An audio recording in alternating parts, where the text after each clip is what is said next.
Hello there, guys. It's Pearl Jr. here. How are you guys doing today? I hope everyone is fine. Well, I finished reading the People versus Conrad Murray appellate decision, why the appeals court rejected his pursuit of a new trial or throwing out the verdict. Well, I went over several things already, but I went over that the body's not Michael's, and I got more evidence for that later in a little while. Conrad Murray also, and then they didn't, Dr. Klein didn't testify with the Demerol, so we know that the body wasn't Michael's because of 51 shots of Demerol. And the last shot of it, increasing doses, was on the 22nd, and Michael supposedly died on the 25th. The body wasn't his. The use of propofol in cryonic freezing and propofol in the level, and Dr. Schaefer saying that propofol had to be injected after death. And so and they came up with ridiculous stuff. What wasn't in the appellant decision was the blatantly obvious stuff, which was all death documents are in the wrong name. Alleged victim, alleged date in the verdict. Okay, so Conrad Murray's in on it because we are talking about just people that are supposed to be of extreme education, extreme intelligence, not even figuring out that it was in the wrong name. And they didn't hear alleged victim and alleged date, which means they don't know who that person is that died or when that body died. Okay, it's absurd. Okay, it's absurd. Okay, so let me get to this. Conrad Murray also said that they didn't test the fluids, some fluid, white milky fluid that was in the bottom of a saline bag that was used, that was slit open, that was used as the apparatus to hold the propofol up because Michael and Dr. Murray forgot to pull the tabs on the propofol bottles. Right? Now, if the propofol is in a saline bag where it just was used to hold up the propofol bottle, right? Because the saline bag has a hole in it in the actual bottle itself where, duh, you could see you put it on that little curved thing and it just hangs there, a saline bag. Why would there be propofol on the bottom of there? Because it doesn't drip out. Propofol, when it's hanging with an IV, when you stick the needle in there, it doesn't drip out anywhere because it's rubber. That's what it's made for, not to drip out anywhere other than through the needle to the tubing. Also, the tubing. They found propofol in the short tubing, but not in the long tubing. So how did propofol get in Michael's body if there was no long tubing? They came up with, oh, maybe they put the long tubing in their pocket and left. Whatever. Okay. So there's no reason why propofol would have been in the bottom of the saline bag. They just didn't get their lie straight. They just couldn't get it straight. So it's Keystone Cops stupidity here. All right. For them not figuring this out. All right.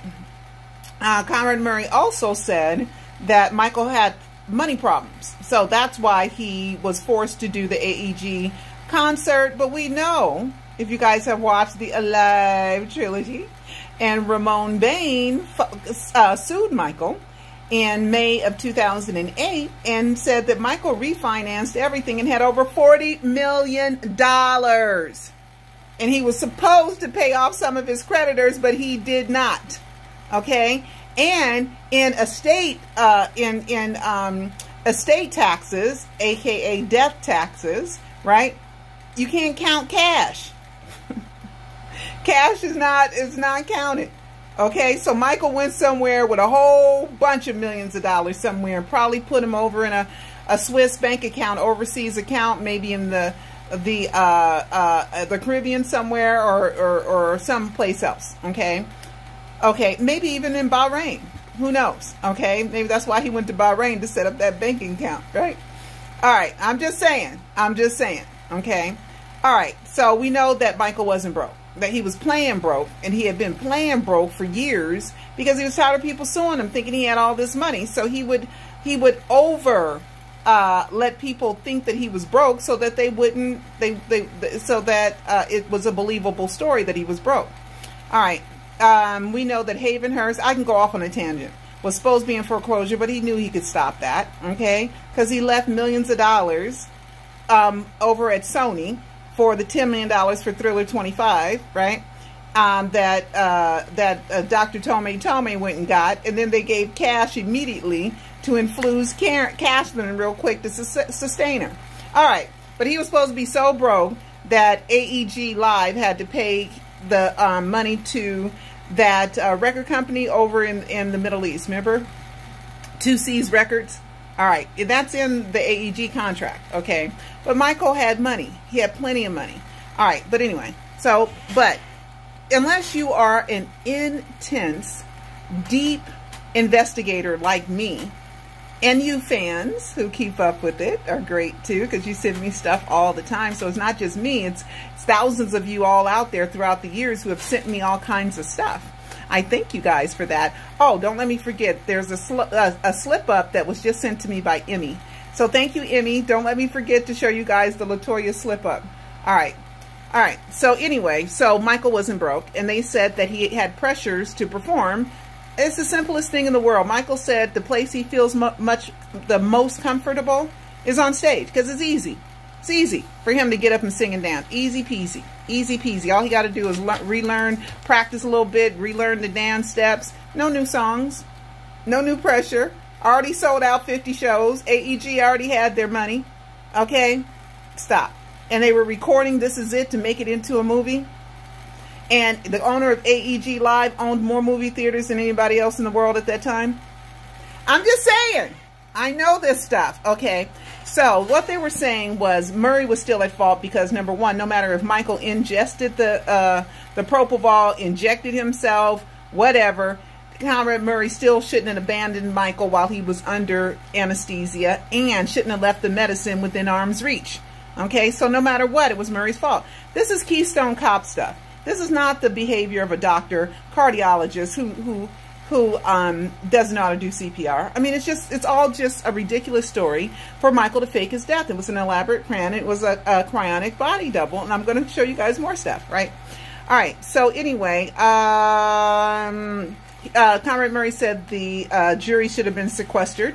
Well, the appeals court said sometimes when juries are sequestered, it makes them more mad. So they might be more prejudiced to want to get out of there quick or mad or angry, and then you might not get a real true verdict because they're pissed off. So no sequestering of the jurors. Let's see what else. What else was on there? Oh, media coverage. He didn't like the media coverage. He said the media shouldn't have been in the courtroom. Well, you know, you shouldn't have went on all them interviews, Dr. Murray, before the trial, right? You played the media too, okay? Even when you were in so-called supposedly in jail, which we never saw you in jail. We never saw you come out of the jailhouse either because reporters and cameras were there and they didn't see you come out. But they caught you down the street at In-N-Out Burger. I'm just saying. I'm just saying. And you guys watch it. This right here, that's in my Alive trilogy with the proof. And the coverage, they said that the media coverage could slant the jurors. But the jurors were warned, don't listen to the media, don't do this, don't do that. And then he talked about jury tampering because somebody sent one juror number 7, wink, wink, juror number 7, right? Sent juror number 7 an email asking their opinion, saying that they were another juror, what's going on with the case. So juror number 7 turned that in, and so it proved that they were following jury instructions. So no, that's not a reason for a new trial. And let's see, he said the sentence was too harsh, the 4 years. Nah, because you got to spend it in county jail and not in the state prison, okay? And you didn't have to do parole because you have to do probation. Parole is for prisoners of state jail, they said. Let's see what else was in the appellate decision. Oh, they talked about eyelids, the eye fluids, the vitreous. I don't know if I'm saying that right. Fluids that are behind the ear, behind the eye, saying it was dried out, and they really couldn't do a full analysis on it, but they found propofol behind the eye, right? Now, propofol can stay in the system for 60 hours. Okay, 60 hours, as long as it metastasizes, which means it goes through all the processes. But there's another, and the propofol is used in chronic freezing. It's a cryonics in cryonic cooling or chronic preservation, which is a pause of your life. Once you're considered legally dead, they can start the process of cryonically cooling the body so that they can preserve it for as long as possible. And propofol is used to preserve the brain to make sure you don't wake up, and just in case. And for some is for anesthetic reasons, propofol. And then there's another thing called heparin. And heparin is out of the system in 30 minutes, and that's why they didn't find it. Let's see. Let's see what else. What else was there? Oh, they also said that Murray, if he did all this stuff, use Michael as a guinea pig, right? We don't know that propofol works for sleep. You know, let's not call no sleep disorder therapist. Let's not even look up real sleep drugs, which there are real sleep drugs, and they're not these benzodiazepines, okay? These benzodiazepines, guys, is the original cause of death was from benzodiazepines. And with benzodiazepines, when you overdose, it usually puts you in a coma. Remember reports that Michael was in a coma first? That was a, okay, or to get, and to give us the possibility that Michael was alive when the paramedics arrived, which he was not, which that dead body was dead already. Watch A Prisoner of Fame, okay? Watch A Prisoner of Fame. It's pretty doggone good. Okay, let's see. I mean, and then Dr. Murray had a little pulsometer on the finger, right? But where's the alarm to it? If he stopped breathing, where was the alarm? And where was the resuscitation equipment? He didn't have any. I mean, it's just ridiculous that any doctor would really do something as stupid as what Murray did. You know, to the most famous person in the world, in which there's millions of people, well, hundreds of thousands of people, 20,000 times 50 shows, waiting to see him perform in London's O2 Arena. Millions of fans, a big old family that's gone with money. And you know what? I'm going to break every rule that I've learned to keep a patient alive, because I want to get my $150,000 a month, in which Michael never paid him that. I believe that Dr. Murray was paid $3 to $5 million, $5 million under the table out of that $40 million Michael got. That's what I believe in Conrad Murray. His job was to make sure that they did not detect that that dead body was not Michael's, because how come they did not notice the wrong name on all the death documents? And why didn't they notice that alleged victim and alleged date in his verdict? Why didn't you complain about that? And like I said, Ed Winter and Craig Harvey, the two mouthpieces for the coroner's office, the one that lied, Ed Winter lied to me in writing, saying that, because he said they named and identified the body through a driver's license and named Michael Joseph Jackson. Well, that driver's license doesn't exist.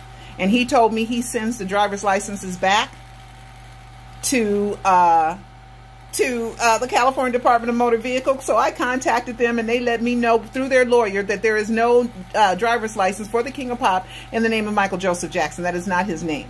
Okay, I reposted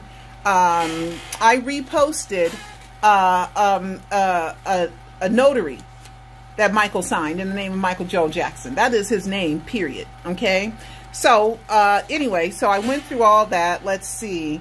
Fulfilling cryon. Oh, and then all the resuscitation stuff that was fulfilling, and the flaminzenil, that was, he had that, just like in The Prisoner of Fame, because he had to try to attempt to resuscitate the body. There aren't ice crystals. There's all kinds of things that they can use in cryonic freezing or cryonic cooling, if you want to call it that, to prevent ice crystals. Okay, Michael took the cryonics to another level. It was a scientific experiment. That's why he was able to use that body, because he went to a cryonics convention with Uri Geller. And remember all the articles about Michael and cryonics? I don't make this stuff up. You guys got to watch the Alive docu-series. You just got to watch it. If you haven't watched it yet, you're missing out on a whole bunch of good stuff. Because I explain it in so many videos. I mean, I think I'm at 500 death hoax videos. How could anybody remember all that? All right. So Dr. Murray apparently was on the phone between the hours of 6 and 11:51. Okay, 6 a.m. to 11:51. So over 6 hours, he was on, 6 to almost 12 was almost 6 hours. So a little under 6 hours.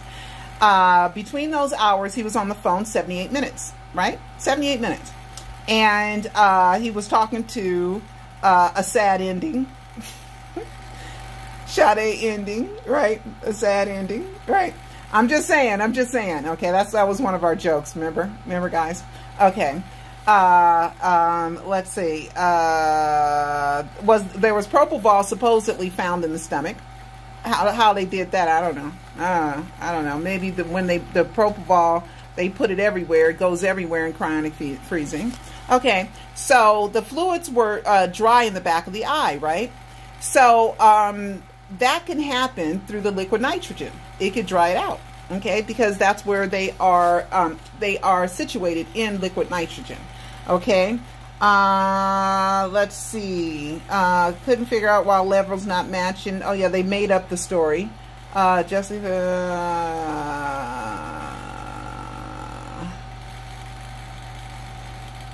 All right, so I think I am going through everything, guys, of the appellant hearing.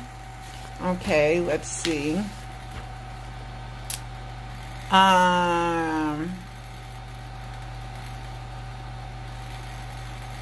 Nope, that's it, guys. That's it. So apparently they couldn't think of alleged victim and alleged date and all the death documents in the wrong name. Couldn't think of those for appeal. Couldn't think of that, right? And also the brain analysis was never tested. Okay, I have that in a live 4. All right, so we got a lot of good stuff on there. Okay, so now let me go to Emmy first. Let me go to Emmy with the LATOYA mix-up. The audio's really low. So Emmy, thank you so much for sending this to me. She said, did you catch the slip up by LATOYA? No, I did not, honey. And thank you so much. And let me turn up the volume on this and turn this around real quick so you guys can hear it. This happened in another country. That's why I didn't catch it. Okay, here we go.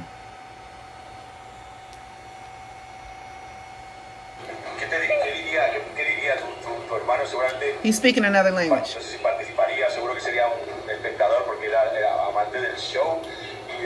There's LATOYA being interviewed. Oh, he loves shows like this. This is because we love family shows, so this, because they're clean fun, and so this would be right down his alley. He would love watching this show. Yeah, she caught it. Okay, did you guys catch her? He loves shows like this. You can't help it.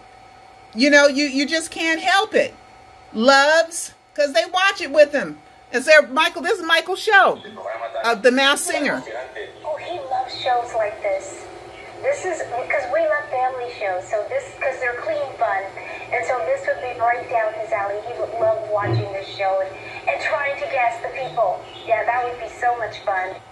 Yeah, he loves shows like this, just like Michael Jackson loves today's music, right? Michael loves today's music, right? Jackie. You can't help it because I don't think they're natural liars. I just think that they have to learn to lie and they don't really want to lie. But show business and all kinds of things makes you lie. But anyway, and Michael faking his death. He loves the show, The Masked Singer, of course. He thought of it. I think he's behind it. Watch a live 4 and you'll see why I believe that Michael's behind The Masked Singer. Okay. It's a little death host clue for me too. Thanks, Teresa Bruno, for showing it to me. I think Teresa showed it to me, or maybe I saw it myself. I don't know. Anyway, it was just really all the slip ups throughout the years. So that's a new one. All right, here we go. The dead body During the autopsy, doctors discovered that Michael Jackson had diminished lung function due to chronic lung inflammation and a condition called respiratory bronchiolitis, a lung disease commonly seen in smokers. Michael didn't smoke.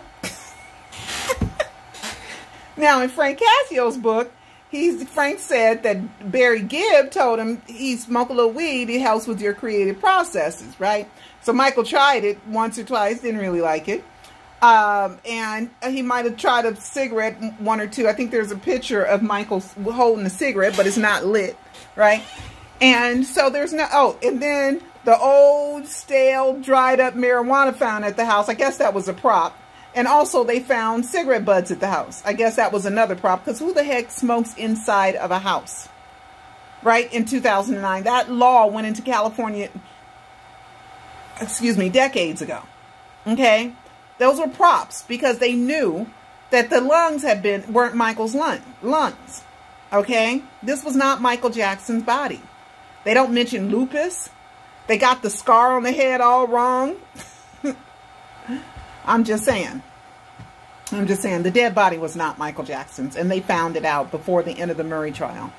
And I believe that they found it out when they got the fingerprints back from the FBI, and the fingerprints came back in the name of Oscar Quintana, Carlton Austin Guy, and Michael Jackson. Remember? Okay, let me show you guys that.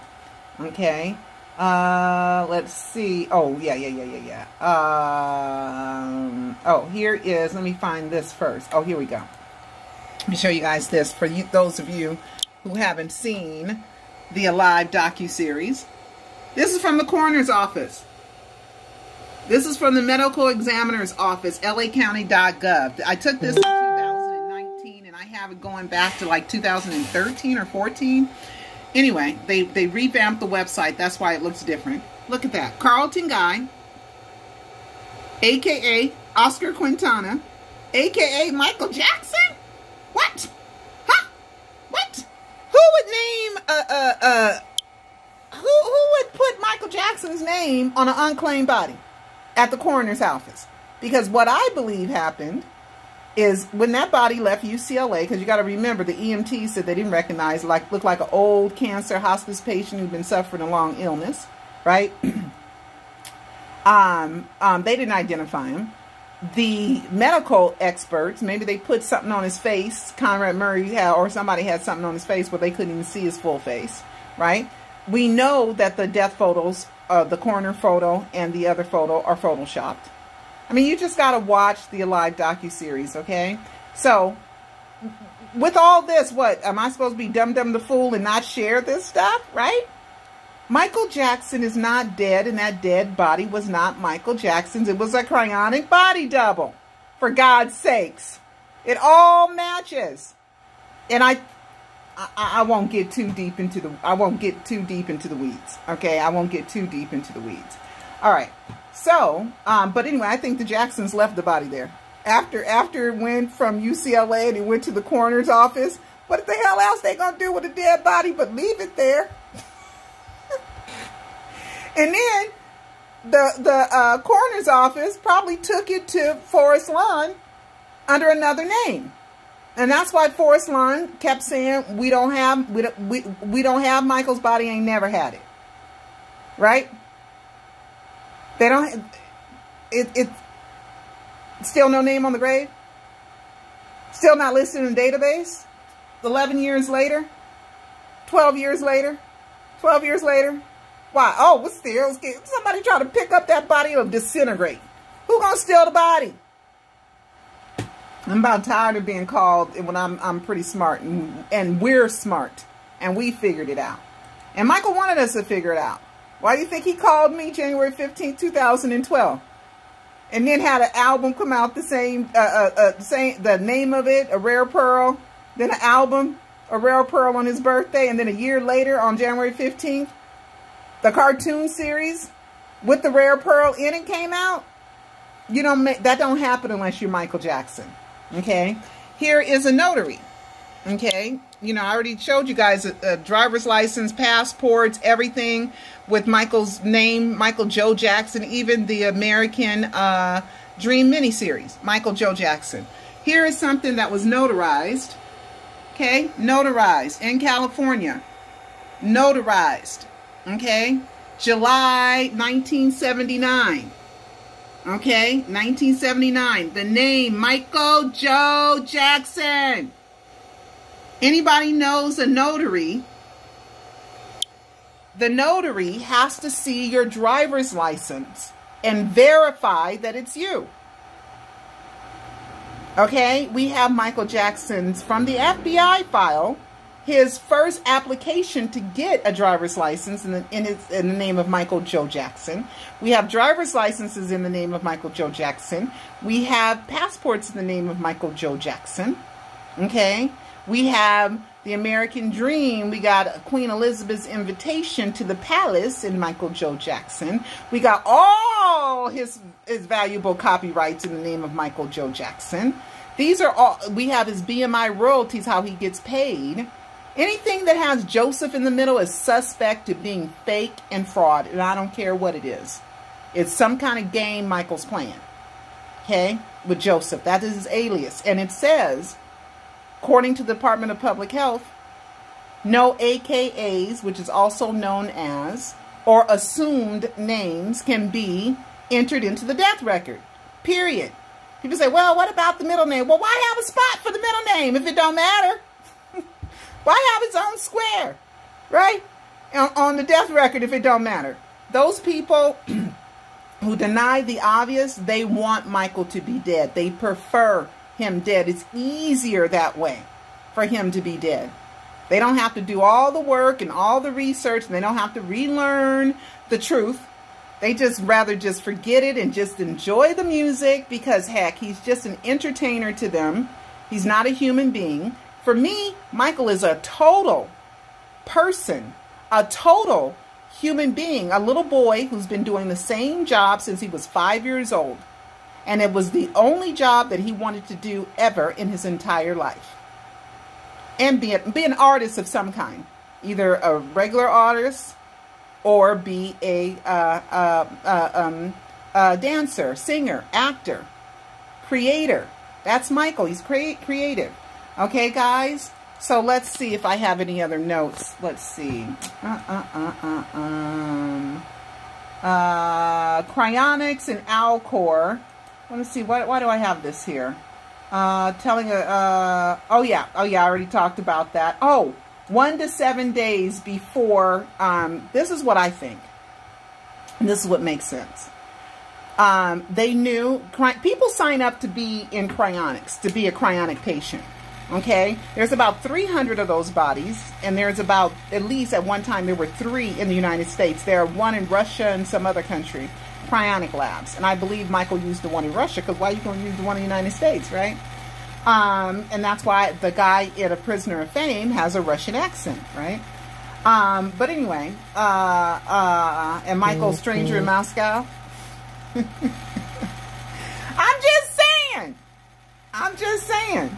Okay, because Michael would tell what he was doing, but you just had to be sharp enough to catch it, right? All right, so anyway, so I believe that Austin guy, Oscar Quintana, Carlton guy, that dead body, dies of benzodiazepines, and it was in a coma. And I believe that he had already signed up to be a cryonic patient, okay? And he was in a coma, right? And being in a coma, right? Being in a coma means that the cryonics people have just the most amount of time to prepare the body to be cryonically frozen. That means everything is preserved to its highest degree after someone is legally found dead, right? After someone is legally found dead. All right. Here we go. So, 1 to 7 days. This is Alcor's website. They're a cryonic facility, right? And they say standby 1 to 7 days before freezing, before cryonic preservation.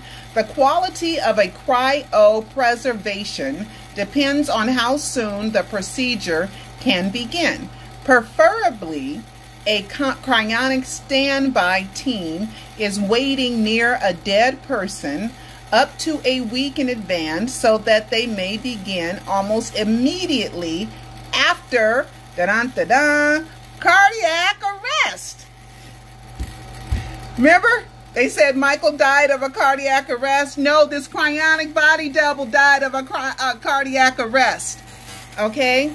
It just all matches. And then the first hour, the cryopreservation process should begin as soon as a dying person experiences cardiac arrest and can be declared legally dead. While the patient is legally dead at this point, they are still early in the dying process with cells and organs still viable. Okay? 1 to 2 hours stabilization. Blood circulation and breathing are artificially restored temporarily. You hear that? To protect the brain, that's when they use the propofol, and so protective medications can be administered intravenously. The patient is then cooled in an ice water bath, and their blood is replaced with an organ preservation solution.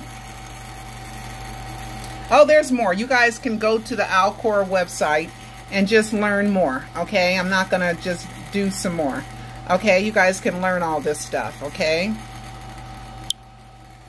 Now, I have a line. You got to remember, I wrote A Prisoner of Fame, right? So I have a line in there where Dr.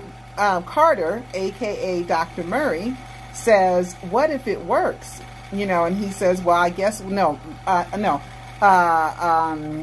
Michael, a.k.a.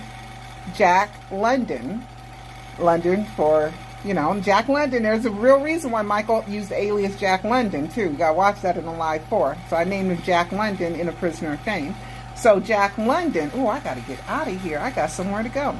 So Jack London says, what if it works? What if we're able to resuscitate the body? And he says, well, we'll make medical history. That's because it's never happened before. Okay? It's never, ever happened before.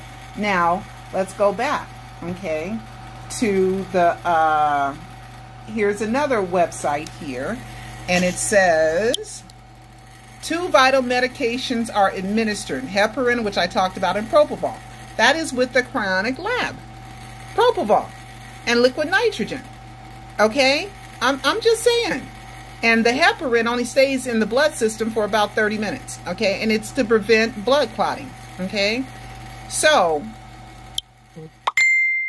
everything leads to it was a chronic dead body.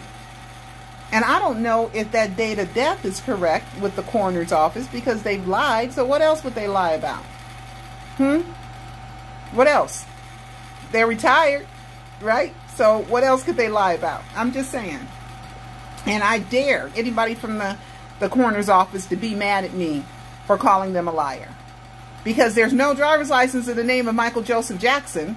And you have it, and the autopsy went all over the world saying you identified the body through a driver's license, not through his mama, not through his daddy, not through his 8 brothers and sisters, not through his goo gobs of nieces and nephews and friends, but through a driver's license that doesn't exist? And I'm crazy for thinking Michael Jackson faked his death? Come on now. Come on. So anyway, so let's go back to Alcor. You know what? I love Google. I love Google. I don't like the other search engines. I'm not going to say which ones, but I don't like you. I like Google. Google gets me where I need to go. So if I put in the word Alcor and I put in propofol, let you guys know it's even on this website too. Okay? Here we go. Alcor. Okay? Here it is right here. Here it is. Propofol produces transient hypnotension, which is undesirable in the context of trying to restore optimal cerebral brain flow. Propofol is a general anesthetic. This is Alcor. on their website, and is used for two reasons: to reduce the metabolism of the brain, to reduce oxygen and glucose. I mean, it's everywhere. Propofol is rapidly acting lipid solution intravenous anesthetic that enhances inhibitory synaptic transmission in the brain. Propofol is given for two. And then, you know, some haters wanted to tell me I was wrong about propofol in the brain. No, I'm not. And the ice crystals, they use something else, like an antifreeze, okay, to make sure that there's no ice crystals. And how long was that body really in cryonic freezing? Until the day Michael Jackson needed it, right? I'm just saying. I'm just saying. All right then, guys. All right. But was that Oscar Quintana, were they in a cryonic lab in Russia, but it was an American person? That's what I'm thinking. That's what I'm thinking. But hey, I don't know everything. I don't know everything. Michael would do things. Michael didn't do things in a straight line. He did things zigzaggy so that it would be harder to detect what he was doing. He zigzags. Okay? Because he don't want nobody to figure it out. And the only way you figure it out is if you give a damn as much as I do. Because I love them as a human being. But sometimes, Michael, sometimes. I'm just saying. I'm just saying. Well, anyway, guys. All right, I'm done here. And I will see you guys next time. Let me make sure I went over everything that I had posted for you guys. Let me make sure I'm not going to go, oh, I should have brought up this. Let's see. Nope, I am done. I am done. And I will see you next time. Bye.